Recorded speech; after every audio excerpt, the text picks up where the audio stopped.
आदाब, मैं मुमताज आलम रेज से बात करूंगा। इसराइल और ईरान में जो जंग को लेकर के तनातनी है उस पर मैं बात करूंगा और ये भी देखूंगा कि अगर जंग होती है तो जंग कैसी होगी और इसका फायदा किसको होगा। ये मैं देखूंगा। अभी फिलहाल मैं एक सरसरी तौर पर यह नजर डाल दूं और आपको इत्तला दे दूं कि जो रूस में खाना जंगी को लेकर के आसार पैदा हो गए थे, लेकिन अब वो चीज टल गई है। तकरीबन जो है पुतिन ने हालात पर काबू पा लिया है और जो खाना जंगी के आसार थे वो वहां पे खत्म हो गए हैं। बहरहाल मैं बात करूंगा अभी इस वक्त इसराइल और ईरान के कि आखिर क्यों इसराइल ये कह रहा है कि हम ईरान से जंग करेंगे, ईरान के साथ बातचीत करके मसला हल नहीं हो सकता। आखिर ऐसा क्यों कह रहा है और इसराइल ये जो जंग की बात कर रहा है, क्या वाकई इसराइल इस वक्त इस पोजीशन में है कि वो ईरान से जंग करे? क्या ऐसे हालात हैं और क्या ऐसे हालात हैं कि अगर जंग होती है तो अमेरिका इसराइल का साथ दे? क्योंकि रूस और यूक्रेन में पहले ही से जंग चल रही है, 1 साल से ज्यादा का वक्त हो गया है और सारी तवज्जो अमेरिका की वो यूक्रेन पर है। यूक्रेन की वो मदद कर रहा है, क्योंकि अगर यूक्रेन हारता है या यूक्रेन पर रूस का कब्जा हो जाता है तो इससे अमेरिका को बहुत बड़ा नुकसान होगा। लेकिन मैं इस पे बात नहीं कर रहा हूं। अभी मैं बात यह कर रहा हूं कि आप देखिए कि जो रूस और यूक्रेन के दरमियान जंग हुई तो उससे पूरी दुनिया पे कैसे असरात मुरत्तब हुए हैं और जो इकोनॉमी सूरत हाल है वो कैसे बिगड़ी है। इससे पहले अगर हम बात करें तो जो कोरोना था उसकी वजह से भी जो आर्थिक स्थिति है वो पूरी दुनिया की बहुत कमजोर हुई है। खुद अमेरिका जो है वो इक्तिसादी तौर पर काफी कमजोर हुआ है। तो अमेरिका भी अभी नहीं चाहता है कि वो इसराइल और ईरान के दरमियान जंग हो। लेकिन जब ऐसी बात आती है तो इसराइल का यह कहना है कि हमें किसी की मदद नहीं चाहिए और हम तन्हाई जो ईरान से लड़ लेंगे। लेकिन क्या ऐसा है? कहीं ये तो नहीं है कि ये गिदड़ भभकी है और ये खौफ की वजह से तो नहीं है, क्योंकि जब से ईरान और सऊदी अरब में दोस्ती हुई है, अगर देखा जाए तो इसराइल काफी डरा हुआ है, काफी सहमा हुआ है।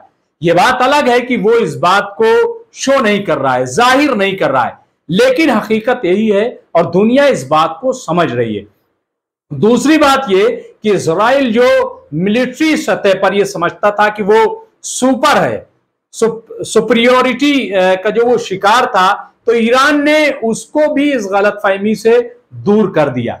ईरान जो है वो इस खित्ते में काफी ताकतवर है।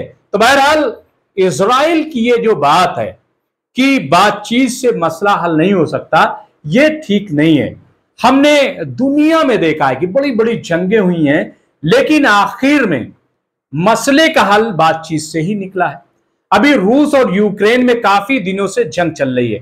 फरवरी 2022 से जंग चल रही है और अभी जून है, यानी तकरीबन जो है वो 16 महीने हो गए हैं।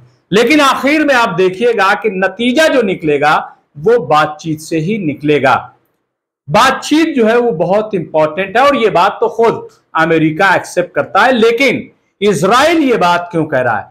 इसराइल को क्यों परेशानी है? दरअसल ईरान की जो ताकत बढ़ती जा रही है उसको लेकर के इसराइल काफी परेशान है। इसराइल को परेशानी ईरान के न्यूक्लियर प्रोग्राम से। उसका कहना यह है कि अगर ईरान ने अपना न्यूक्लियर प्रोग्राम बंद नहीं किया तो यह उसके वजूद के लिए खतरा है। ईरान जो है वो इसराइल को मिटा देगा। तो यह जुमला किस बात की दलील है?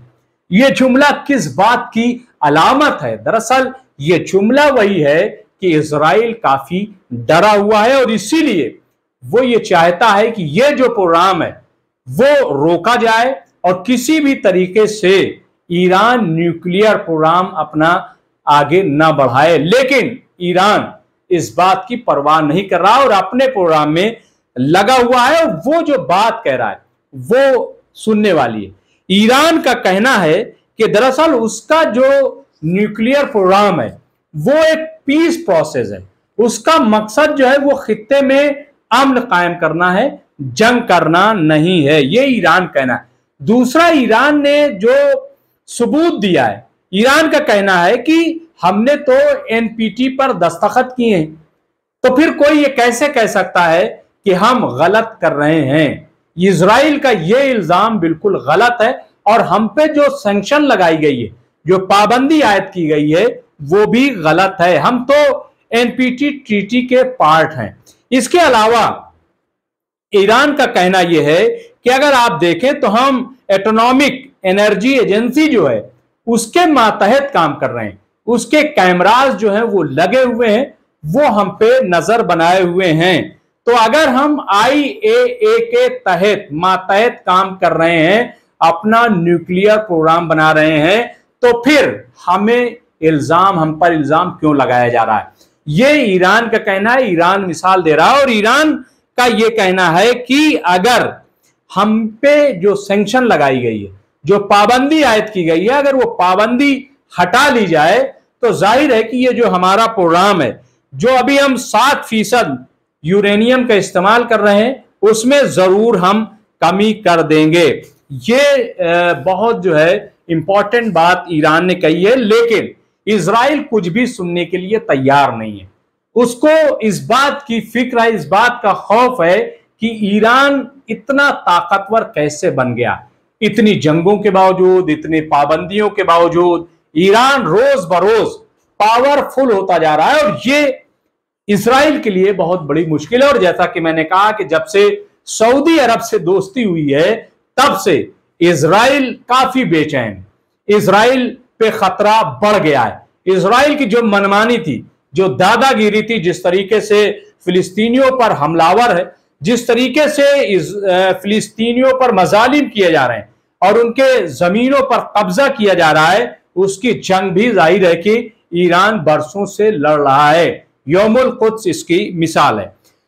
अब टाइमिंग की बात कर लेते हैं कि इजराइल जो जंग की बात कर रहा है, तो क्या वाकई अभी वो वक्त है?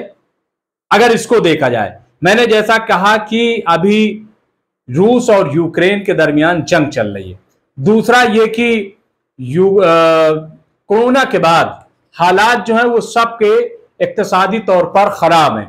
पूरी दुनिया में अगर देखें तो इक्तिसादी जवाल है और अमेरिका खुद नहीं चाहता कि जंग हो। ऐसे में इजराइल की किस बुनियाद पर यह कह रहा है? फिर दूसरी बात देखिए कि अगर जंग होती है तो इसमें फायदा किसको होगा? जाहिर है कि इसमें फायदा अमेरिका को होगा, लेकिन इसके बावजूद अमेरिका जंग नहीं चाहता।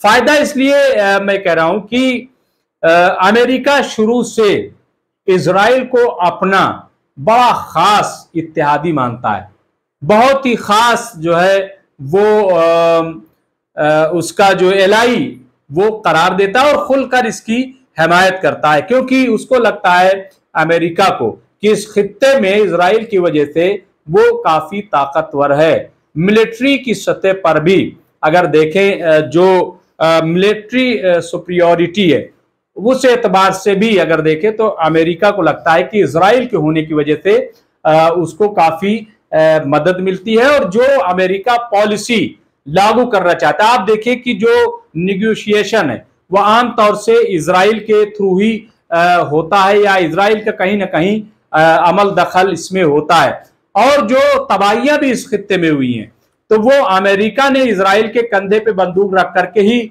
चलाई है, अगर हम ऐसा कह सकते हैं। तो अमेरिका अपनी पॉलिसी को थोपने के लिए, मैं लागू करना बिल्कुल नहीं कहूंगा, इजराइल जो है वो सुपर पावर बने रहने के लिए अपनी पॉलिसी को थोपता है। जबकि ईरान का ये कहना है, और सऊदी अरब से भी ईरान ने ये बात कही थी कि ये जो बाहरी फोर्सेस का अमल दखल है ये नहीं होना चाहिए, हम खुद अपने सिक्योरिटी तय करें, हम खुद अपना दिफा जो है वो करें, बाहर से ये जो सिक्योरिटीज का आना है ये ठीक नहीं है। और शायद यही बुनियाद है कि सऊदी अरब और ईरान अब एक हुए। तो क्योंकि ताकत की बुनियाद पर अगर हम ये कह लें कि सऊदी अरब किसी खौफ की बुनियाद पर या ईरान की ताकत की, ये सब बिल्कुल गलत बात है। ईरान और सऊदी अरब का ये जो इत्तेहाद है दरअसल ये पॉलिसी की बुनियाद पर है। सऊदी अरब को ये बात समझ में आई कि ईरान कैसे खुद कफील बन गया, ईरान कैसे तरक्की कर रहा है और अपने दम पे कर रहा है, तो सऊदी अरब क्यों नहीं कर सकता। क्यों वो अमेरिका का पिछलग्गू बना रहे, क्यों वो इजराइल के सहारे रहे, वो खुद क्यों मजबूत ना हो। तो ये जो चेंज है, एक बदलाव है, ये अमेरिका और इजराइल दोनों के लिए बहुत भारी परेशानी का सबब है।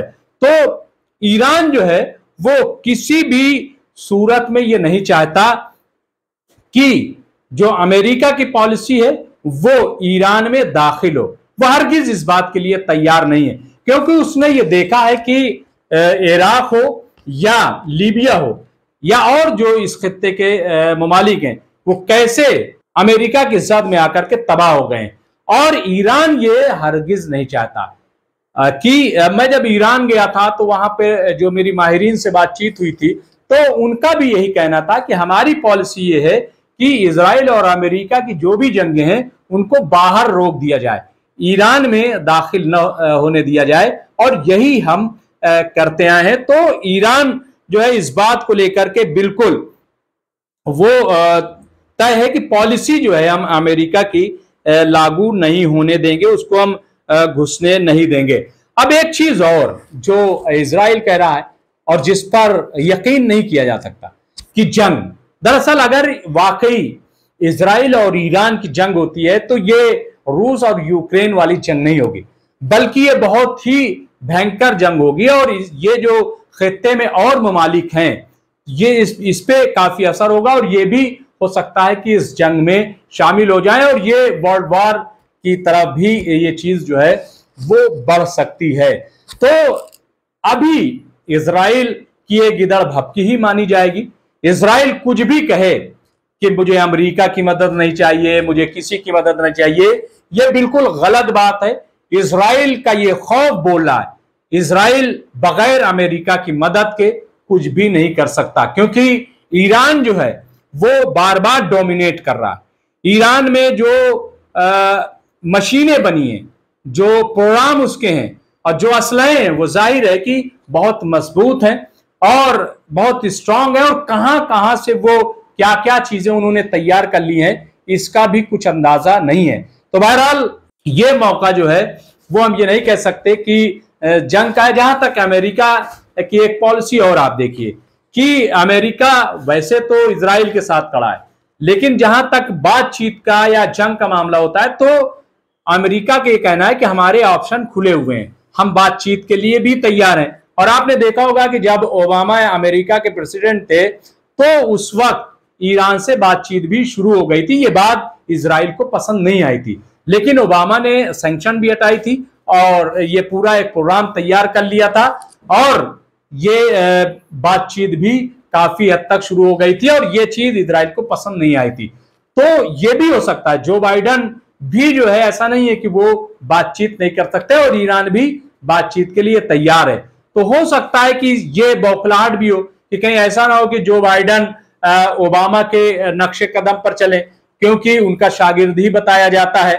तो कहीं ऐसा ना हो कि ईरान और अमेरिका फिर बातचीत शुरू कर दें और जो इजराइल है वो नीचे हो जाए, इजराइल का जो मंसूबा है वो नाकाम हो जाए। इसलिए भी हो सकता है कि इजराइल ये कह रहा है कि हमें किसी की मदद नहीं चाहिए, हम जो है ईरान से जंग करेंगे, क्योंकि अगर ये न्यूक्लियर प्रोग्राम नहीं रोका कि हमारे वजूद के लिए खतरा हो जाएगा। बहरहाल देखना यह है कि होता क्या है, लेकिन लगता नहीं है कि कहीं कोई जंग के आसार हैं। बहुत बहुत शुक्रिया।